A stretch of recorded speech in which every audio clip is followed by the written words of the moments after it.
800 கோடி மதிப்பு பங்களாவுக்கு சொந்தக்காரி. ஒரு காலத்தில் கல்வி கட்டணத்துக்கே காசில்லாமல் இருந்து தற்போது டாப் நடிகர்களுடன் ஜோடி போட்டு நடித்து 800 கோடி மதிப்பிலான பங்களாவில் வாழ்ந்து வருகிறார் ஒரு நடிகை. அவர் வேறு யாருமில்லை, நடிகை கரீனா கபூர் தான். 1980இல் பிறந்த கரீனா கபூர் 90s கிட்ஸ்களின் கனவு கன்னியாக தற்போது திகழ்ந்து வருகிறார். அவரது சகோதரி கரிஷ்மா கபூரும் ஒரு நடிகைதான். சமீபத்தில் அவர் தந்தை ரந்தீர் அளித்த பேட்டியில் தனது இரு மகள்களின் பள்ளி கட்டணத்தை கூட கட்ட முடியாமல் கஷ்டப்பட்டதாக கூறியிருந்தார்.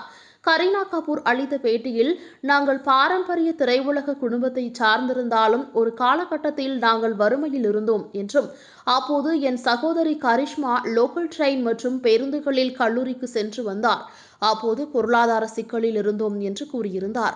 அப்படி கஷ்டப்பட்டு வாழ்ந்து வந்த கரீனா கபூர் தற்போது 800 கோடி மதிப்புள்ள பங்களாவில் வாழ்ந்து வரும் நிலைக்கு முன்னேறியிருக்கிறார். தற்போது நடிகை கரீனா கபூர் ஒரு படத்திற்கு மட்டும் 10 கோடி முதல் 12 கோடி வரை சம்பளமாக பெறுகிறார் என்பது குறிப்பிடத்தக்கது.